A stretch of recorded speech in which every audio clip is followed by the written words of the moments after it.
Poštovani gledачи, деновиве низ скопските урбани средини познатиот светски режисер и македонски режисер Милчо Манчевски ги доснимува кадрите од својот најнов филм Врба.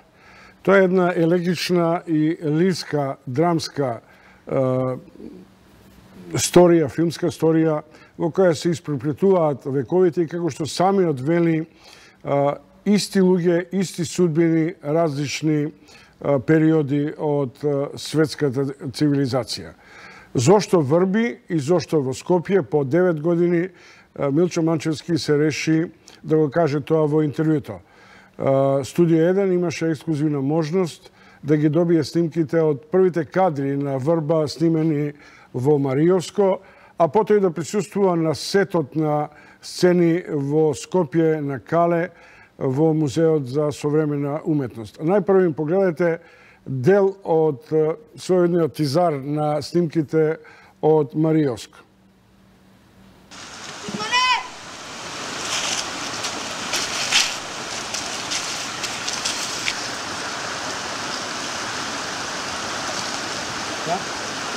Okay, so that's good. Да го направиме широкиот кога let's do the white shot when Uka flies into the room.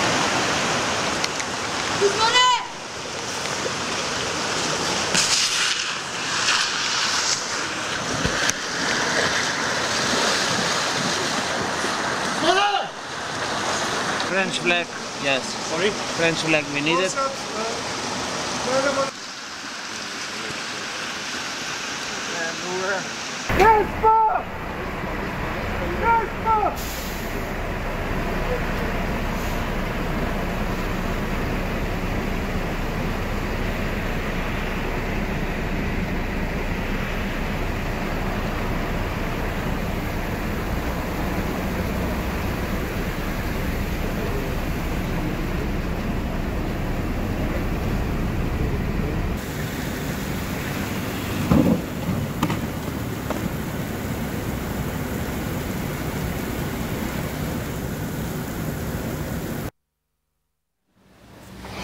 Видовте нережирани кадри од најновиот филм што Милчо Манчевски го снима во Македонија. Бевме сведоци на една сцена по 3 века изминати од почетните сценски игри во 17-тиот век на љубовната идила. Бевме сведоци на сетот снимање во Музеот за современа уметност, каде што и го снимив разговорот. Погледате како тоа изгледаше.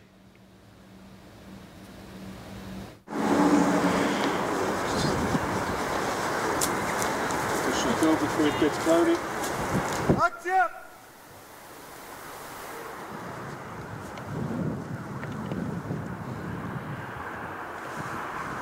Добре, наша љубов е тука да се работи. Мислам, има за што да се зборува и има прекрасни луѓе со кои да се работи. А приказките се луѓето се секаде исти. Приказките се секаде исти. А дали се случува тука или во Кина или во Америка, тоа е само дополнителна боја, тоа е само малку вкус, малку зачин. Затоа е одбрав Врбата како сплот на пекишката и европската, која е жална Врба. Па Врбата, не знам, некако сама се наметна. Она е прво поради сликата, поради тагата што ја носи, блузот што го носи, а она во скоро сите култури игра некоја улога, уште од времето, во старословенската игра огромна улога. На 2-3 пати се обидов да го сменам насловот, ама некако сам си се враќаш, ово и така да е сега Врба. Се ми е јасно како ќе ја спелуваме на англиски, например Врба. Со голем напор. Милчо, што е тоа што во овој момент спојуваш 3 века? Приказните, личностите или наративот сам по себе кој треба да покаже некаков континуитет на карактери и на настани? Сите три. Во суштина имаме приказни кои во својата централност, во суштината на заплетот, се исти во 17 и во 21 век. И се луѓето во 17 век се справуваат со тој проблем кој ги имаат, проблем семеен, многу интимен, многу длабок, многу емотивен во суштина, се справуваат на еден начин, во 21 век на друг начин, има огромен контраст, меѓутоа во исто време тоа е иста е суштината, иста е тагата, иста е радоста, исти се стремежите тоа да се разреши, така да тоа е основната паралела и контраст. Сега покрај тоа се надоврзуваат други паралели и контрасти кои се визуелни, кои се во самите ликови, кои се во општеството, во односот на поединецот кон по широката заедница и така натаму. Така да ја одсекогаш сакам и контраст и паралела, а некојаш ги играм во триптих, некојаш во линеарна приказна, некојаш во фрактуриран наратив, во случајов ги играм во еден диптих. Тоа би значило рожба 17 век и рожба 21 век. Исти се емоциите, исти се, например, немокта и јаловоста и барањето на нова рожба? Па верувам дека луѓето се секогаш исти, манифестацијата може да биде различна, нијансите може да бидат различни, и верувам дека со време стануваме малку похумани. Сега тоа со време значи со стотици и стотици години.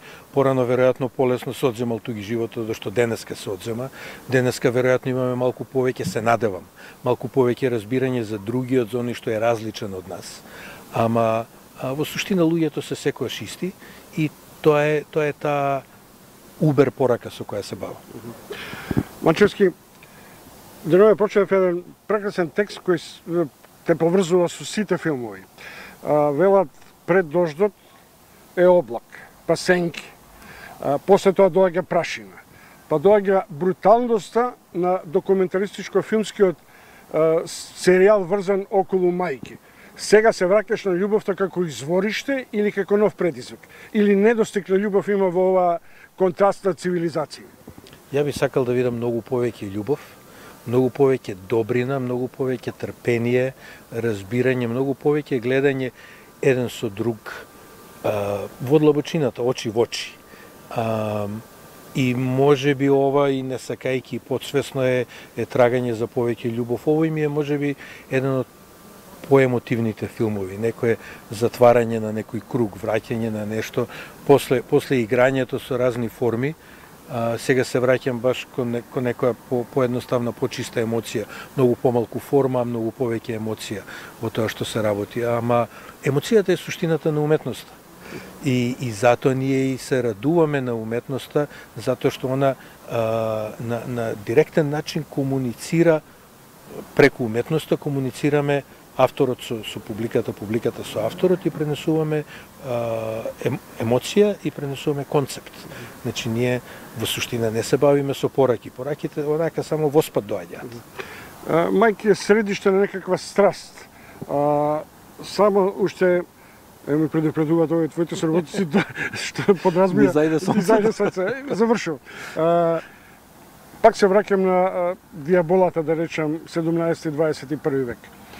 Љубовта ја бараш низ екранот и низ емоциите. И во сите филмови. Значи ли тоа дека контрапункт на љубовта е омразата која овде тлее на одреден начин?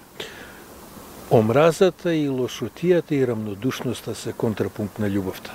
И би сакал да видам повеќе љубов, повеќе трпение, повеќе топлина еден кон друг. Мислам дека знаеш, веќе имам доволно години сум гледал што и како се случува и како се живее и тука и како се живее во Њујорк и ми се чини дека сме полоши еден кон друг. И се надевам дека помалку ќе се превртиме и ќе почнеме да се враќаме малку повеќе кон себе си, малку повеќе кон една топлина, кон човечност. За крај, дали не мислиш дека пропушташ некаков миг или тик на оваа македонска трилер ситуација? Некој бега, некој се враќа, сите го бараме, а практично патот не можеме да си го најдеме уште. Па одамна скитам. Добар ми е знакот. Не те прашувам ни за груја, ни за спотовите, но што трагаме? По што трагаме? Ако ти трагаш по љубов и емоции, што ние трагаме, луѓево? Па мислам исто, секој трага по среќа. Работата е таа среќа да си ја најдеш заедно со другите наместо на сметка на другите. Кажу колку емоции ти придов, ништо не те злоупотребив, ни грам политика. Ти посакувам успех и се надевам дека кога ќе го гледаме филмот, до крај на декември има снимање после? Па монтажата ќе заврши до средината на 2019, значи ќе го гледаме втората половина на 2019 некде. Значи до 2020 ќе стигнеш за Оскар. Например. Ти благодарам, фала ти многу. Се гледам. И има ветување, а тоа е дека пред Нова година интервју низ Скопските мала, таму кај што ти се движиш. Важи. И чорба кај чамо. Важи. Важи, ајде пријатно.